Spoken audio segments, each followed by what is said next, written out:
మన దేశంలో ప్రకృతి విపత్తులు సంభవించినప్పుడు ప్రాణ నష్టాన్ని నివారించేందుకు కేంద్ర ప్రభుత్వం కీలక నిర్ణయం తీసుకుందట.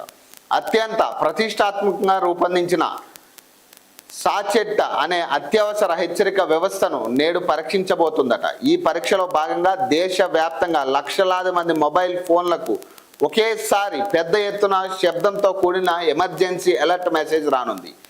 వరదలు, తుఫాన్లు లేదా భూకంపాలు వంటి ప్రమాదకర పరిస్థితులు ఎదురైనప్పుడు ప్రజలను క్షణాల్లో అప్రమత్తం చేసి వారి ప్రాణాలను కాపాడటమే ఈ సాంకేతికత ప్రధాన ఉద్దేశం. మీ ఫోన్ సైలెంట్ మోడ్లో ఉన్నా ఈ సైరన్ శబ్దం వినిపించే అవకాశం ఉంది. కాబట్టి ఇది కేవలం ప్రభుత్వం నిర్వహిస్తున్న ఒక భద్రత పరీక్ష మాత్రమేనని గమనించి ఎవరు భయపడకుండా ఇతరులను అప్రమత్తం చేయాలని టెలికమ్యూనికేషన్ శాఖ విపత్తు నిర్వహణ సంస్థ కోరుతున్నది.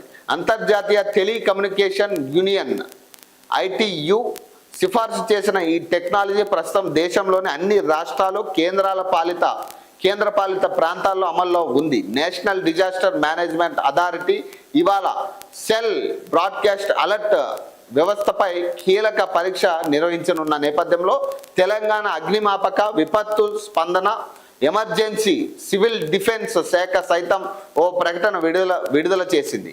ఇది కేవలం అత్యవసర పరిస్థితుల్లో కమ్యూనికేషన్ వ్యవస్థ ఎంత సామర్థ్యవంతంగా పనిచేస్తుందో పరీక్షించేందుకు ఉద్దేశించిన టెస్ట్ మేనేజ్మెంట్ మాత్రమేనని, ప్రజలు ఎలాంటి ఆందోళన చెందవద్దని పేర్కొన్నారట. సో ఏంలే, ఒక సైరన్ దేశవ్యాప్తంగా ఈరోజు ప్రతి మొబైల్, లక్షలాది మొబైల్స్కి ఒక సైరన్ వస్తుంది. దానివల్ల ఎవరు భయపడాల్సిన పని లేదు.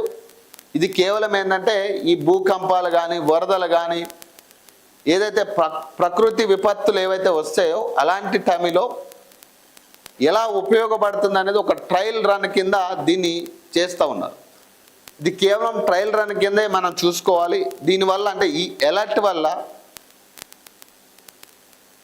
పబ్లిక్కి, అంటే రాబోయే విపత్తు గురించి కావచ్చు, జరుగుతున్న డ్యామేజ్ల గురించి కావచ్చు, పబ్లిక్కి కమ్యూనికేట్ అవ్వడానికి మాత్రమే ఈ టెస్ట్ చేస్తూ ఉంటారు. కాబట్టి ఒకవేళ ఎవరి ఫోన్స్ అయినా కానీ సైరన్ వచ్చినప్పుడు మాత్రం ఎక్కువ భయపడొద్దు. ఒకవేళ మీ ఫోన్ సైలెంట్ మోడ్లో ఉన్నా కానీ ఈ సైరన్ వచ్చే ఛాన్స్ ఉంది అని చెప్తా ఉన్నారు. సో కాబట్టి ఎవరు కూడా భయభ్రాంతులకు గురి కాకుండా మీ పక్క వాళ్ళని కూడా అలర్ట్ చేసే పరిస్థితులు తీసుకురావాలని చెప్పి చెప్తా ఉన్నారు.